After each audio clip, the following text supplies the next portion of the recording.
Hello प्यारे विद्यार्थियों, स्वागत है आप सभी का आपका अपना यूट्यूब चैनल जोहार क्लासेस पर। प्यारे विद्यार्थियों, जो स्टूडेंट रीट एग्ज़ाम 2025 की तैयारी करने वाले सभी स्टूडेंट यहाँ पर क्लास को लास्ट तक ज़रूर वॉच कीजिएगा, क्योंकि यहाँ पर दोस्तों आज हम देखने वाले हैं मॉडल टेस्ट पेपर 2। कौन सा देखने वाले हैं? तो मॉडल टेस्ट पेपर 2 देखने वाले हैं, जहाँ पर 30 क्वेश्चन को मैं सोल्व करवाने वाला हूँ। इन 30 क्वेश्चन को आपको ध्यान से देखना है और लास्ट तक क्लास को देखने के बाद आप सभी विद्यार्थी कमेंट करके ज़रूर बताइएगा कि आपके 30 में से कितने क्वेश्चन हूबहू राइट हुए हैं, ठीक है ना। तो यहाँ पर आपका स्कोर पता चल जाएगा कि आपने कैसी तैयारी की है, किस प्रकार से तैयारी की है और कहाँ से कैसे क्वेश्चन बैठने वाले हैं। चलिए शुरू करते हैं आज का ये मॉडल पेपर, जो कि आपका रामबाण साबित होने वाला ये मॉडल पेपर रहेगा। लगभग हम इसी प्रकार 10 मॉडल पेपर को सोल्व करेंगे और 10 ही मॉडल पेपर को आपको लास्ट तक जरूर देखना है। और साथ ही दोस्तों, आप लोगों को अभी तक आपने चैनल को सब्सक्राइब नहीं किया दोस्तों, तो अभी तक चैनल को सब्सक्राइब नहीं किया वो विद्यार्थी जल्दी से चैनल को सब्सक्राइब कर दीजिएगा, क्योंकि आपका परिवार है दोस्तों और आपका परिवार को आपको सपोर्ट ही करना है, आपको भी सपोर्ट करना है, ताकि ये परिवार धीरे धीरे आगे बढ़े।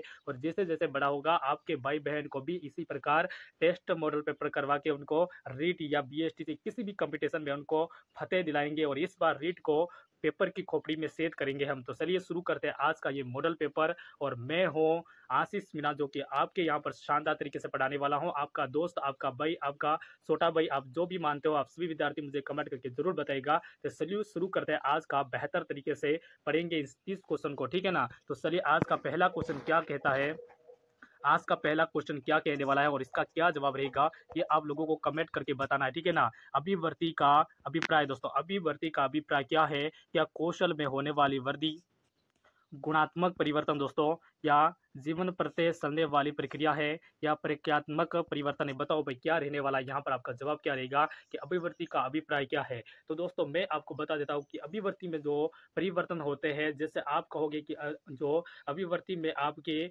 वजन या ऊंचाई या बढ़ना, ऊंचाई बढ़ना, अभिवर्ती में विकास होना, समझाना, ये सभी। लेकिन अभिवर्ती जो आपका करेक्ट जवाब क्या रहेगा ये आपको बताना है, ठीक है ना। चलिए जल्दी से कमेंट कर दीजिएगा। अभिवर्ती एक समय के बाद रुक जाती है, बिल्कुल सही दोस्तों, अभिवर्ती एक समय के बाद रुक जाती है, इस बात को आप याद रखिएगा। और साथ ही जब विकास या सतत प्रक्रिया हो तो जीवन प्रत्यय चलती रहती है, ये जीवन प्रत्यय चलने वाली होने वाली है। तो बिल्कुल ये बात तो सही है। तो इनका जवाब क्या जाएगा दोस्तों कि अभिवर्ती का अभिप्राय कौशल दोस्तों, कौशलों में होने वाले परिवर्तन दोस्तों, कौन सा कौशल में होने वाले परिवर्तन को कहा जाएगा। तो आपका जवाब हो जाएगा ऑप्शन नंबर ए राइट जवाब रहेगा, ठीक है ना। जो स्टूडेंट यहाँ पर ए बता रहे हैं उन सभी विद्यार्थियों का एकदम राइट और सटीक आंसर रहेगा, टकाटक वेल पैड जवाब हो जाएगा। Very nice. चलिए आगे बढ़ते हैं नेक्स्ट क्वेश्चन की ओर। और नेक्स्ट क्वेश्चन यहाँ पर आपके फोन की स्क्रीन पर रहने वाला दोस्तों, गजब और शानदार तरीके से देखने वाले क्या रहेगा, इस क्वेश्चन का जवाब आपको बताना है। चलिए क्वेश्चन नंबर 2 आपके बीच में आ चुका है। और क्वेश्चन नंबर 2 क्या बोलता है दोस्तों कि व्यक्ति के समान दोस्तों, व्यक्ति के सामने आने वाली घटनाओं या परिस्थितियों को बौद्धिक एवं सूचनाओं में सकीम को सही ढंग से व्यवस्थित करने वाला प्रयास कहलाता दोस्तों। क्या कहलाता है यहाँ पर? आपका स्कीमा कहलाता है, या आत्मस्थिरीकरण कहलाता है दोस्तों, या समोतन कहलाता है, या संगठन कहलाता है? बताओगा क्या जवाब हो जाएगा आपका क्वेश्चन नंबर 2 का। तो सर क्वेश्चन नंबर 2 का हो जाएगा आपका संगठन कहला जाएगा। क्या कहा जाएगा? तो सर संगठन कहा जाएगा। डी ऑप्शन आपका करेक्ट जवाब हो जाएगा। यहाँ पर क्या जवाब रहेगा दोस्तों? डी ऑप्शन इस राइट जवाब हो जाएगा। वेरी नाइस, बिल्कुल शानदार तरीके से आपका डी करेक्ट आंसर। चलिए आगे बढ़ते हैं नेक्स्ट क्वेश्चन की ओर। चलिए नेक्स्ट क्वेश्चन क्या रहने वाला है दोस्तों, नेक्स्ट क्वेश्चन आ चुका है। यहाँ पर प्यारे विद्यार्थियों देख लीजिएगा और बिल्कुल बेहतर तरीके से देखिएगा कि निम्नलिखित में से किसने दोस्तों हिंग की दुविधा पर भी अध्ययन किया था दोस्तों, अध्ययन किया था। बताओ जल्दी से, किसने हिंग की दुविधाओं पर भी अध्ययन किया था? हिंग की दुविधाओं पर दोस्तों अध्ययन करने वाला कौन था? आपका बांडुरा, कोलबर्ग, या दोस्तों वाइगोस्की, या एरिक्सन दोस्तों, या अनुप्रम प्रश्न। बताओ क्या जवाब होने वाला आपका क्वेश्चन नंबर 3 का जवाब क्या रहेगा दोस्तों? इनमें से किसने हिंग की दुविधा पर करने वाला था? वो होता आपका कोलबर्ग। कौन था? कोलबर्ग ने दोस्तों हिंग के ऊपर आपका क्या किया था? अध्ययन किया था। आपका जवाब हो जाएगा option number B will is right answer हो जाएगा। वेरी नाइस, बिल्कुल सही जवाब हो जाएगा B option, B will is correct जवाब हो जाएगा दोस्तों। बिल्कुल एकदम टकाटक शानदार वेल प्लेट। सभी साथियों से एक बार निवेदन है कि इस क्लास को अधिक से अधिक शेयर करिएगा और ये क्लास आपके लिए रामबाण साबित होने वाली रहेगी, ठीक है ना। चलिए नेक्स्ट क्वेश्चन पे आगे बढ़ते हैं। नेक्स्ट क्वेश्चन आ चुका दोस्तों, सिग्मंड फ्राइड के बारे में पूछा गया है कि सिग्मंड फ्राइड के मनोलैंगिक विकास सिद्धांत के अनुसार प्रथम अवस्था को समावधि है। बताओ भाई समावधि है कौन सी हो जाएगी आपकी? जन्म से 6 माह तक, जन्म से 3 माह तक, जन्म से 18 माह तक, या 2 वर्ष से 5 वर्ष? बताओ भाई क्या जवाब रहेगा। बिल्कुल सटीक आंसर है और एकदम टकाटक वाला क्वेश्चन है। क्या जवाब होने वाला है? बिल्कुल इंपॉर्टेंट लगा दीजिएगा, वीआईपी क्वेश्चन हो जाएगा सर। यहाँ पर आपका पूछा गया है कि सिग्मंड फ्राइड के मनोलिंगी विकास सिद्धांत के अनुसार प्रथम अवस्था को क्या जवाब हो जाएगा? आपका क्वेश्चन नंबर 4 का जवाब देना है। तो यहाँ पर हो जाएगा आपका जन्म से 18 माह। कितने मिनट दोस्तों? जन्म से 18 माह के जो जो अवस्था होती है उसी के अंदर दोस्तों क्या कहा जाता है? मनोलैंगिक कहा जाता है। इस बात को याद रखिएगा। जवाब हो जाएगा C will is correct answer, C will is right answer. चलिए नेक्स्ट अगले क्वेश्चन की ओर बढ़ते हैं। नेक्स्ट क्वेश्चन आ चुका दोस्तों कि निम्नलिखित में से कौन सा एक बाल विकास के क्षेत्र में शामिल नहीं है? दोस्तों शामिल नहीं पूछा गया, ध्यान से क्वेश्चन को पढ़ना है। नहीं पूछा गया दोस्तों। बाल विकास की अवस्थाओं का अध्ययन किया जाता है, बच्चों की अंत क्रियाओं पर अध्ययन किया जाता है, या मापन एवं मूल्यांकन पर दोस्तों, या व्यक्तित्व समावर्तना का अध्ययन किया जाता है? बताओ क्या जवाब होने वाला है? बिल्कुल सटीक सा क्वेश्चन है और इसका जवाब बिल्कुल सही से बताना है। सभी विद्यार्थी बताएंगे क्वेश्चन नंबर 5 का जवाब क्या हो जाएगा। बिल्कुल सही आंसर हो जाएगा दोस्तों। कौन सा शामिल नहीं है? तो आपका दोस्तों बाल विकास का क्षेत्र में आपका बाल विकास की अवस्था शामिल है सर, बच्चों की अंतःक्रिया बिल्कुल शामिल है, और मापन और मूल्यांकन बिल्कुल सही है। तो आपका डी वाला गलत हो जाएगा। तो ऑप्शन नंबर डी बिल्कुल राइट जवाब हो जाएगा दोस्तों। यहाँ पर नहीं पूछा गया है तो डी को लॉक कर दीजिएगा, D will is right answer हो जाएगा। ठीक है ना। नेक्स्ट अगले क्वेश्चन की ओर बढ़ते हैं। मानव विकास के संबंध में सत्य कथन नहीं है दोस्तों। मानव पूछा गया कि मानव विकास के संबंध में सत्य कथन नहीं है। विकास निरंतर होने वाली प्रक्रिया है, विकास रेखीय है दोस्तों, विकास रेखीय नहीं है, वर्तुलाकार होता है, विकास पूर्वानुमान है, विकास व्यक्तिगत प्रक्रिया है, या उपरोक्त इनमें से कोई नहीं? बताओ क्या जवाब रहेगा। अनुपूर्ण प्रश्न सभी को बताना है। क्वेश्चन नंबर 6 का जवाब क्या रहेगा? तो सर रेखीय नहीं है, विकास।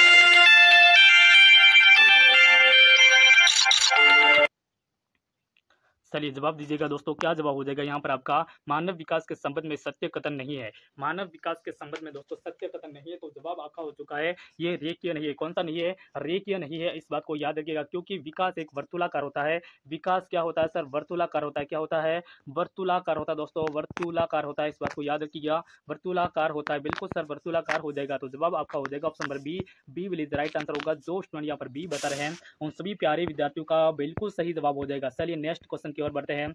और नेक्स्ट क्वेश्चन क्या कहता है दोस्तों, इसके बारे में पढ़ने वाले हैं, बिल्कुल बेहतर तरीके से देखने वाले हैं। क्या हो जाएगा इसका जवाब भी ध्यान से पढ़िएगा दोस्तों। क्या क्वेश्चन है कि व्यक्तिगत विभिन्नताओं का प्रकार यहाँ क्षेत्र दोस्तों, व्यक्तिगत विभिन्नताओं का दोस्तों, विभिन्नताओं का प्रकार निम्न क्षेत्र है। सीखने की गति में विभिन्नता, शारीरिक विभिन्नता दोस्तों, या व्यक्तिगत विभिन्नता, उपरोक्त सभी? बताओ भाई क्या जवाब हो जाएगा क्वेश्चन नंबर 7 का। बिल्कुल सटीक जवाब होने वाला उपरोक्त सभी, क्योंकि ये सारे हैं जो व्यक्तिगत विभिन्नताओं का प्रकार क्षेत्र दोस्तों। सीखने की गति में भिन्नता होती है, शारीरिक भिन्नता भी होती है दोस्तों, और व्यक्ति की विभिन्नता भी होती है। क्योंकि दोस्तों शारीरिक सभी विद्यार्थी एक जैसे एक हाइट के नहीं हो सकते, व्यक्ति की विभिन्नता होती है, व्यक्ति एक जैसे नहीं हो सकते, उनकी गुण उनके विकास में अलग अलग प्रभाव होता है, इसलिए वो क्षेत्र अलग कहलाता है। सीखने की गति दोस्तों, किसी व्यक्ति जल्दी सीखता है, कोई मंदबुद्धि होता है, तो कोई यहाँ पर हो जाएगा आपका जवाब डी बिल्कुल। तो ये सारी बातें आपकी क्षेत्र बिल्कुल सही जवाब रहेगा। ठीक है ना।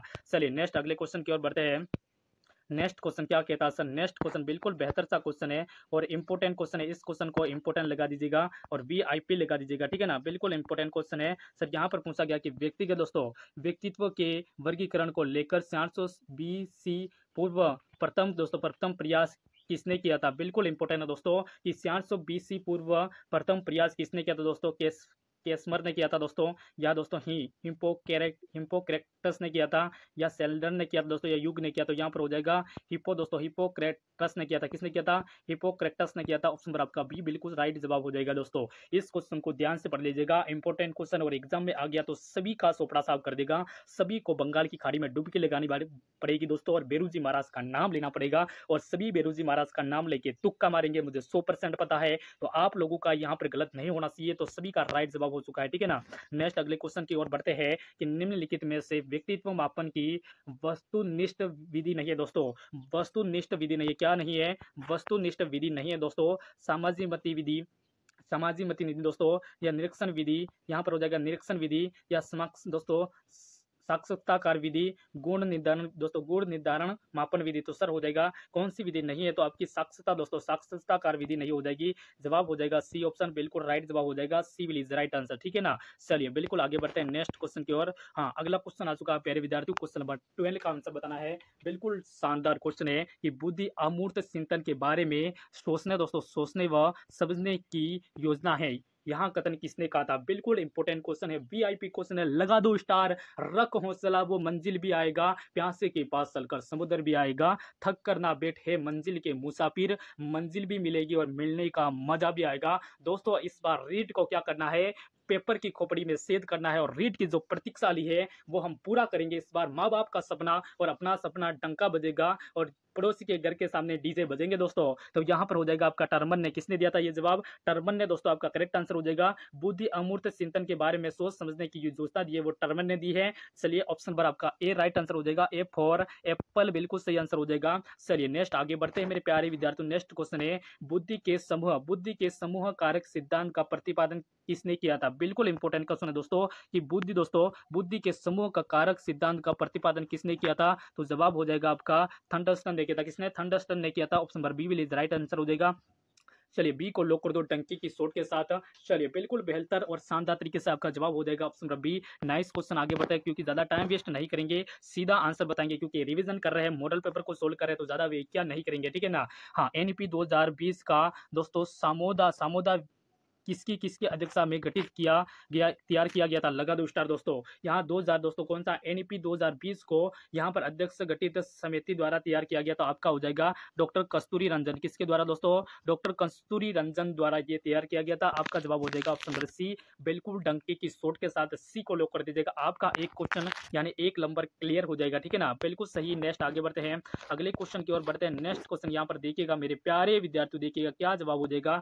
करो एवं करो के अनुसार प्रतिभाशाली बालकों का बुद्धि लब्धि स्तर होता है? बताओ भाई, बिल्कुल इंपॉर्टेंट क्वेश्चन है, लगा दो स्टार इस क्वेश्चन के ऊपर। क्या जवाब होने वाला दोस्तों? करो एवं करो के अनुसार दोस्तों जो प्रतिभाशाली बालकों का बुद्धि लब्धि स्तर होता है आपका 30 दोस्तों, 130 से अधिक होता है, 140 से अधिक होता है, 130 से कम होता है, 120 से कम होता है। लगा दो स्टार भाई, इंपॉर्टेंट क्वेश्चन है, वीआईपी क्वेश्चन है, धुआं धुआं कर देंगे, आग लगा देंगे। बिल्कुल शानदार तरीके से आपका एनईपी यहाँ पर हो जाएगा आपका दोस्तों। एनईपी आपका हो जाएगा कौन सी? ऑप्शन नंबर आपका एक करेक्ट आंसर हो जाएगा दोस्तों। सॉरी प्यारे विद्यार्थियों, ऑप्शन नंबर ए राइट है, बिल्कुल सही राइट है दोस्तों। ऑप्शन नंबर ए 130 से अधिक होती है जो प्रतिभाशाली बालक होते हैं उनका, ठीक है ना, प्रतिभाशाली बालक होते हैं उनका क्या होती है? बुद्धि लब्धि 130 से अधिक होती है, इस बात को याद रखिएगा। और इसका दोस्तों टर्मन ने बुद्धि लब्धि वर्गीकरण के अनुसार जिन दोस्तों बालकों की बुद्धि लब्धि 140 होती है वह प्रतिभाशाली कहलाते हैं। क्या कहलाते हैं दोस्तों? प्रतिभाशाली कहलाते हैं। लेकिन यहाँ पर करो एवं करो के बारे में कहा गया है, करो एवं करो ने क्या है? ऑप्शन नंबर ए का जवाब हो जाएगा। जबकि आपका दोस्तों 140 होती है वो किसने? टर्मन ने कहा था। किसने? टर्मन ने कहा था, इस बात को याद रखिएगा। टर्मन ने कहा था दोस्तों ये बच्चे प्रतिभाशाली कहलाते हैं, इस बात को याद रखिएगा। चलिए बिल्कुल टर्मन भी का भी मैंने बता दिया है और आपका यहाँ पर करो एवं करो के बारे में भी बता दिया है। तो चलिए आगे बढ़ते हैं नेक्स्ट क्वेश्चन की ओर। निम्नलिखित में से किससे दोस्तों किससे तीसरे बच्चों का विशेषता है दोस्तों? किसमें दोस्तों तीसरे बच्चों का विशेषता होती है? तीसरे बच्चे दोस्तों, तीसरे बच्चों में मौलिकता का आभास पाया जाता है, तीसरे बच्चों में सीखने की गति सामान्यतः बच्चों से तुलना में कम होती है दोस्तों, या तीसरे बच्चों में अमूर्त बातों को समझने में योग्य होती है। उपरोक्त सभी लगाओ भाई star, very very most question आ चुका है। 14 का जवाब हो जाएगा उपरोक्त सभी। सरकारी ऑप्शन आपका डी विल करेक्ट आंसर हो जाएगा। सरकारी ऑप्शन को लॉक करोगे क्योंकि हर बार सरकारी ऑप्शन नहीं होता है, इस बात को भी याद रखिएगा। जब आप एग्जाम देने जाओ दोस्तों, एग्जाम हॉल में बैठे और आपको उपरोक्त सभी देखने को मिलेगा तो आपको वहां पर क्या कर रहा है? आपको परखने की बारी है, इसलिए वहां पर ध्यान देना है, ठीक है ना, ज्यादा आपके उपरोक्त सभी पर ध्यान नहीं देना है। नेक्स्ट क्वेश्चन है कि निम्नलिखित में से दोस्तों क्या जवाब पूछा गया है कि निम्नलिखित में से कौन सी एक दोस्तों अधिगम अक्षमता वाले बालकों में विशेषता नहीं है दोस्तों? अधिगम अक्षमता वाले बालकों की विशेषता नहीं है। क्या निर्णय क्षमता का आभास होता है, या स्मरण शक्ति का कमजोर होते हैं, स्वज्ञान दोस्तों संवेगात्मक रूप से स्थिर होते हैं, बालक कार्य करने की मंद गति होती है? बताओ दो, कार्य करने की मंद बुद्धि होती है, क्या होती है? कार्य करने की मंद बुद्धि होती है या क्या होता है? क्वेश्चन नंबर यहाँ पर 15 का जवाब हो जाएगा आपका संज्ञानात्मक रूप से स्थिर होता है। क्या होता है? संज्ञानात्मक रूप से स्थिर होता है, तो आपका जवाब हो जाएगा ऑप्शन नंबर सी, बिल्कुल टंके की सोट के साथ ऑप्शन नंबर सी को लॉक कर दो। चलिए आगे बढ़ते हैं नेक्स्ट क्वेश्चन की ओर। नेक्स्ट क्वेश्चन क्या बोलता है, नेक्स्ट क्वेश्चन क्या क्या जवाब रहेगा, चलिए देखते हैं दोस्तों।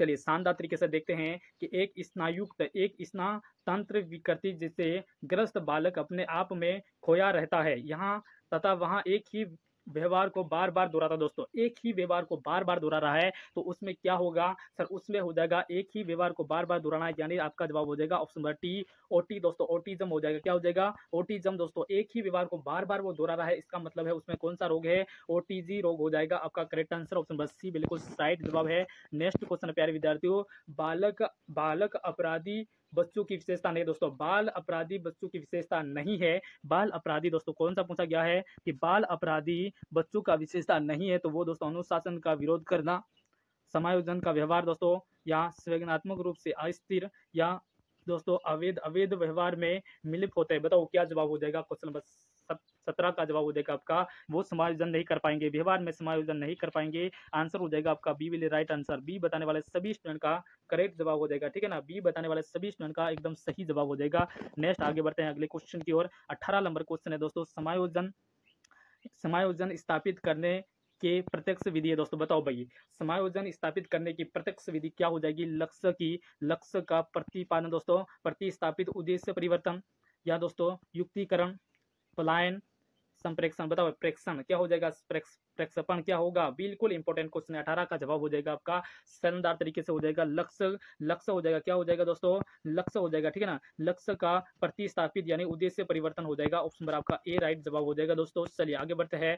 नेक्स्ट क्वेश्चन आपके फोन की स्क्रीन पर आ चुका है, बिल्कुल वेरी इंपॉर्टेंट क्वेश्चन है। चलिए बताइएगा दोस्तों प्यारे विद्यार्थियों, रॉबर्ट गेने ने दोस्तों, रॉबर्ट गेने के अनुसार अपनी पुस्तक कंडीशन ऑफ लर्निंग में सीखने में कितनी प्रकार का बताए दोस्तों, कितने प्रकार बताए, सीखने के कितने प्रकार बताए आपके सियार? 7, 8 या 10? बताओ भाई कितने बताए, ये आपको बताना है, ठीक है ना। कितने बताए? तो सर यहाँ पर हो जाएगा आपका, रॉबर्ट गेने ने अपनी पुस्तक यानी कंडीशन ऑफ लर्निंग में बताया है कि सीखने के 8 प्रकार होते हैं। कितने प्रकार? 8 प्रकार बताया है। ऑप्शन पर आपका जवाब हो जाएगा सी विल राइट आंसर। अगर मैं आपको यहाँ पर बताऊं तो बोल के बता सकता हूँ कौन कौन से। तो एक हो जाएगा आपका, एक हो जाएगा दोस्तों कौन सा? सांकेतिक अधिगम। दूसरा हो जाएगा आपका उद्दीपक अनुकरण अधिगम, और तीसरा हो जाएगा आपका दोस्तों श्रृंखला अधिगम। पांचवा हो जाएगा शाब्दिक सहसन अधिगम। पांचवा हो जाएगा विभेदीकरण अधिगम। छठा हो जाएगा संप्रेक्षण, और सातवां हो जाएगा सिद्धांत का अधिगम दोस्तों, समस्या समाधान अधिगम आपका लास्ट रहेगा। इस बात को याद रखिएगा, ध्यान से सुन लीजिएगा। चलिए आगे बढ़ते हैं। और 27 नंबर दोस्तों, 27 नंबर कैसे आ गया सर? 27 नंबर नहीं, यहाँ पर आपका देखना है कौन सा? तो सर यहाँ पर देखना आपका क्वेश्चन आ जाएगा, जल्दी से देख लेते हैं और बिल्कुल बेहतर तरीके से देख लेते हैं। क्या क्वेश्चन हो जाएगा? Question number 20। चलिए क्वेश्चन नंबर 20 पूछ रहा है, क्या जवाब रहेगा इसका? कि शोध पत्र एनिमल इंटेलिजेंस दोस्तों, एनिमल इंटेलिजेंस का संबंध किससे है? बताओ भाई। इंटेलिजेंट पूछा गया दोस्तों, शोध पत्र एनिमल दोस्तों इंटेलिजेंट का संबंध किससे हो जाएगा? किसका हो जाएगा दोस्तों? थॉर्नडाइक का, स्कैनर का, या कार्ल हल का दोस्तों, या फिर IP पावलक का? बताओ क्या जवाब हो जाएगा? 20 का जवाब हो जाएगा आपका थॉर्नडाइक। कौन हो जाएगा? थॉर्नडाइक बिल्कुल सही जवाब हो जाएगा। जो स्टूडेंट यहाँ पर ए बता रहे हैं ना, उन सभी विद्यार्थियों का एकदम राइट जवाब हो जाएगा। A for Apple correct answer. Next आगे बढ़ते हैं। अगला क्वेश्चन का क्या जवाब रहेगा? यानी नेक्स्ट क्वेश्चन आ चुका है धुआंधार वाला, और गजब का क्वेश्चन है कि दोस्तों निम्नलिखित में से किस सिद्धांत को एकल प्रयास का सिद्धांत भी कहा जाता है? एकल प्रयास का सिद्धांत भी कहा जाता है दोस्तों। अनुकूलन अनुक्रिया का सिद्धांत, दोस्तों समीपता का सिद्धांत, या नैमित्ति अनुकरण का सिद्धांत, या संबंधवाद का सिद्धांत? बताओ भाई क्या जवाब रहेगा आपका? 21 का जवाब देना बेहतर तरीके से। लाजवाब क्वेश्चन है, सभी स्टूडेंट को बताना है, कोई भी साथी कंजूसाई नहीं करेगा यहाँ पर दोस्तों। आंसर बताने में कोई भी साथी कंजूसाई नहीं करेगा, ठीक है ना। आंसर हो जाएगा आपका दोस्तों यहाँ पर ऑप्शन नंबर बी बिल्कुल राइट आंसर होगा। बी फॉर भूतनी को लॉक कर दो, बिल्कुल बी फॉर भूतनी लॉक कर दिया है। आगे बढ़ते हैं नेक्स्ट क्वेश्चन की ओर दोस्तों। नेक्स्ट क्वेश्चन है गणित का अधिगम भौतिकी दोस्तों, भौतिकी के अधिगम में सहायक है। यहाँ अधिगम स्थानांतरण है, ये है। बताओ भाई धनात्मक स्थानांतरक है, नकारात्मक स्थानांतरण है दोस्तों, या शून्य स्थानांतरक है, या द्विपाक्षिक स्थानांतरक है? बताओ क्या जवाब रहेगा? ऑप्शन नंबर यहाँ पर आपका जवाब बिल्कुल शानदार तरीके से 22 का जवाब हो जाएगा दोस्तों आपका धनात्मक हो जाएगा। क्या हो जाएगा? धनात्मक। जो स्टूडेंट बता रहे हैं उन सभी का बिल्कुल बेहतर आंसर हो जाएगा कौन सा? धनात्मक आपका करेक्ट आंसर होगा। ऑप्शन नंबर ए राइट जवाब, ठीक है ना। नेक्स्ट क्वेश्चन की ओर बढ़ते हैं। नेक्स्ट क्वेश्चन आ चुका है बिल्कुल बेहतर तरीके से। अगला क्वेश्चन है नेक्स्ट क्वेश्चन दोस्तों कि किस प्रकार के चिंतन में व्यक्ति किसी वस्तु या घटना या तथ्यों से संबंधित गुण दोष के बारे में विचार विमर्श करता है? बताओ भाई विचार विमर्श करता है दोस्तों। समलिंग चिंतन में, आलोचनात्मक चिंतन में, संज्ञानात्मक चिंतन में या अभिसारी चिंतन में? बताओ क्या जवाब रहेगा। 23 नंबर क्वेश्चन का हो जाएगा आलोचनात्मक। कौन सा हो जाएगा? आलोचनात्मक संबंधित हो जाएगा। ऑप्शन पर आपका जवाब हो जाएगा बी ऑप्शन। चलिए बिल्कुल तरीके से ऑप्शन पर बी को लॉक कर दो डंके की चोट के साथ। नेक्स्ट चलिए अगला क्वेश्चन है, निम्नलिखित में से जैविक अभिप्रेरकों में सम्मिलित नहीं है दोस्तों, शामिल नहीं है। शामिल नहीं पूछा गया है तो आपका भूख, प्यास, उपलब्धि दोस्तों या नींद। बताओ भाई कौन सा शामिल नहीं है? जैविक अभिप्रेरणाओं में शामिल नहीं है, अभिप्रेरणाओं में शामिल नहीं है। 24 का जवाब हो जाएगा आपका उद्दीपक दोस्तों, उद्दीपक शामिल नहीं है। ऑप्शन बस सी बिल्कुल राइट जवाब हो जाएगा, ठीक है ना। सी बिल्कुल सही जवाब हो जाएगा आपका। तो चलिए सी को लॉक कर दिया है डंके की चोट के साथ। अगला क्वेश्चन है, नेक्स्ट क्वेश्चन आ चुका है और बिल्कुल बेहतर का क्वेश्चन है दोस्तों कि एनईपी 2005 किस शिक्षण विधि द्वारा सीखने का सुझाव देती है? बताओ भाई कौन सी शिक्षण विधि द्वारा दोस्तों सीखने का सुझाव देती है? आपकी निरीक्षण द्वारा सीखना, प्रयोगात्मक एवं मिश्रित विधि द्वारा सीखना, करके सीखना, उपरोक्त सभी। जवाब क्या रहेगा? 25 का जवाब क्या रहेगा? सभी स्टूडेंट को बताना है। जो स्टूडेंट पहली बार इस क्लास को विजिट कर रहा है तो साथियों चैनल को सब्सक्राइब करना नहीं भूलिएगा। लास्ट तक क्लास को जरूर वॉच कीजिएगा। और प्यारे विद्यार्थियों, इस क्लास के बाद आपको हिंदी की शिक्षण विद्या देखने को मिलेगी और इसके बाद आपको गणित की शिक्षण विद्या देखना, यानी हिंदी और गणित दोनों के एक साथ शिक्षण विद्या देखने को आपको मिलेगी बेहतर तरीके से। अभी मैं पूरी क्लास लगाता यानी लगभग 60 क्वेश्चन की क्लास लगाता, लेकिन क्लास लंबी हो जाती है ताकि फिर पढ़ने का मजा नहीं आता, ठीक है ना। तो यहाँ पर हो जाएगा उपरोक्त सभी। ऑप्शन पर डी बिल्कुल राइट जवाब हो जाएगा। डी को लॉक कर दो भाई। चलिए सभी स्टूडेंट का एकदम राइट जवाब हो जाएगा। हाँ तो चलिए प्यारे विद्यार्थियों, चलिए नेक्स्ट अगले क्वेश्चन की ओर बढ़ते हैं। क्वेश्चन नंबर आपका 26 आ चुका है कि मूल्यांकन का मुख्य उद्देश्य होता है दोस्तों, मूल्यांकन का मुख्य उद्देश्य होता है छात्रों को त्रुटियों निकालना, छात्रों की उपलब्धियों का मापन दोस्तों, या यहाँ निर्णय लेना कि विद्यार्थी को अगले कक्षा में प्रक्षिप्त किया जाए या किया जा चाहिए दोस्तों, या सीखने में होने वाली कमियों का निदान व उपचार करना। कौन सा आपका सही जवाब हो जाएगा? 26 नंबर का आंसर बताना है तो 26 नंबर ऑप्शन पर डी बिल्कुल सही जवाब हो जाएगा। और यहाँ पर तो कोई कंजूसाई वाली कोई बात नहीं दोस्तों, बिल्कुल बेहतर तरीके से आपका आंसर हो जाएगा। नेक्स्ट क्वेश्चन आ चुका है बिल्कुल गजब और शानदार वाला। 27 नंबर क्वेश्चन क्या बोलता है सर? तो 27 नंबर क्वेश्चन यहाँ पर बोल रहा है मेरे प्यारे विद्यार्थी, देखिएगा कि किसी छात्र की एक या एक से अधिक विषयों की अधिगम कठिनाई तथा कमजोरियों का पता लगने के लिए कौन सा परीक्षण किया जाएगा दोस्तों? एक से अधिक विषयों का कमजोर है तो यानी कठिन लग रही है, कमजोर लग रहा है तो उसको क्या करेंगे? उपचारात्मक परीक्षण करेंगे या निदानात्मक परीक्षण दोस्तों, मौखिक परीक्षण या मापन। बताओ क्या जवाब हो जाएगा दोस्तों? चलिए बिल्कुल सभी भावी अध्यापक और सभी भावी अध्यापिकाओं सभी को बताना है। तो मेरे सभी भावी अध्यापक और भावी अध्यापिकाओं यहाँ पर निदान किया जाएगा, निदानात्मक परीक्षण किया जाएगा। ऑप्शन नंबर बी राइट जवाब रहेगा। ऑप्शन नंबर बी बिल्कुल सही सटीक आंसर हो जाएगा आपका जवाब ऑप्शन नंबर बी। नेक्स्ट आगे बढ़ते हैं अगले क्वेश्चन की ओर प्यारे विद्यार्थी। नेक्स्ट क्वेश्चन है कि शिक्षा के क्षेत्र में क्रियात्मक अनुसंधान शब्द का दोस्तों प्रथम बार प्रयोग किसने किया था? लगा दो स्टार भाई दोस्तों, लगा दो स्टार क्वेश्चन के ऊपर कि शिक्षा के क्षेत्र में क्रियात्मक अनुसंधान शब्द का सर्वप्रथम प्रयोग किसने किया था? दोस्तों बैंकिंग गेम ने दोस्तों बैंकिंग ने किया था, या जे मोनरो ने किया था, एड सर ने किया था, या फिर कॉल्ड गुड ने किया था? बताओ भाई क्या जवाब हो जाएगा? बिल्कुल इंपॉर्टेंट क्वेश्चन है। 28 का जवाब क्या रहेगा ये पूछा गया है। क्वेश्चन नंबर 28 बिल्कुल शानदार तरीके से क्वेश्चन नंबर 28 का जवाब हो जाएगा आपका प्यारे विद्यार्थियों। Option number A right answer हो जाएगा। बंकिंग दोस्तों किसने? बंकिंगम दोस्तों किसने? बंकिंगम ने किया था। बिल्कुल शानदार तरीके से ऑप्शन नंबर ए राइट जवाब हो जाएगा। नेक्स्ट अगले क्वेश्चन की ओर बढ़ते हैं मेरे प्यारे लाडलो। चलिए देखते हैं क्या है कि निःशुल्क दोस्तों निःशुल्क एवं अनिवार्य शिक्षा अधिकार अधिनियम 2009 में कुल कितने अध्याय व धाराएं शामिल है? लगा दो स्टार भाई। बिल्कुल इंपॉर्टेंट क्वेश्चन है धुआंधार तरीके से। 7 अध्याय व 29 धाराएं, 7 अध्याय 38 धाराएं, 10 अध्याय 38 धाराएं, 10 अध्याय 29 अध्याय। तो दोस्तों यहाँ पर हो जाएगा आपका जवाब, बिल्कुल जवाब हो जाएगा। क्या जवाब हो जाएगा सर? जवाब हो जाएगा आपका दोस्तों 7 अध्याय व 38 दोस्तों 38 धारा हो जाएगी। ऑप्शन नंबर बी बिल्कुल सही जवाब हो जाएगा, ठीक है ना। नेक्स्ट अगले क्वेश्चन की ओर बढ़ते हैं और आज का लास्ट क्वेश्चन यह रहा दोस्तों कि राजस्थान सरकार ने अपनी लाडलो प्रोजेक्ट कब लॉन्च किया था? बिल्कुल इंपॉर्टेंट क्वेश्चन है और इस क्वेश्चन को होमवर्क के रूप में दे रहा हूँ। जो रीड के दीवाने हैं ना, रीड के जितने स्टूडेंट हैं वो सभी विद्यार्थी इस क्वेश्चन का जवाब आपको कमेंट बॉक्स में देना। कहाँ पर? कमेंट बॉक्स में देना। और साथ ही आप लोगों को ये बताना दोस्तों कि क्लास आपको कैसी लगी दोस्तों, क्लास कैसी लगी इसके बारे में कमेंट करना है। और प्यारे विद्यार्थी विद्यार्थियों आपकी अगली क्लास जो रहेगी यानी नेक्स्ट क्लास जो रहेगी वो रहेगी आपकी हिंदी की। कौन सी रहेगी दोस्तों? हिंदी की क्लास रहेगी। तो हिंदी की क्लास हिंदी की शिक्षण विधियों को करवाया जाएगा दोस्तों। हिंदी के शिक्षण विधियां जहां पर आपको 60 क्वेश्चन में हूबहू लेके आऊंगा। और दोस्तों आपकी गणित की क्लास दोस्तों गणित की शिक्षण विधियों के भी 60 क्वेश्चन रहेंगे। तो इस बार जो क्लास रहेगी वेरी वेरी मोस्ट क्लास रहेगी। तो प्यारे विद्यार्थियों आपका तहे दिल से खुली बाहों से इस परिवार में स्वागत है। अभी तक चैनल को सब्सक्राइब नहीं किया दोस्तों, चैनल को सब्सक्राइब नहीं किया तो मेरे प्यारे विद्यार्थियों चैनल को सब्सक्राइब कर दीजिएगा। और इस क्लास का आंसर आपको होमवर्क के रूप में देना। इस क्वेश्चन का आंसर क्वेश्चन नंबर 30 का जवाब देना है कि राजस्थान सरकार ने अपनी लाडलो प्रोजेक्ट कब लॉन्च किया था? 11 जुलाई 2024 को, 11 जनवरी 2024 को, 20 जुलाई 2023 को या 21 जून दोस्तों 2024 को बताना है इसका जवाब। ठीक है ना? तो चलिए क्लास को समाप्त करते हैं। जय हिंद, जय भारत, जय जोहार।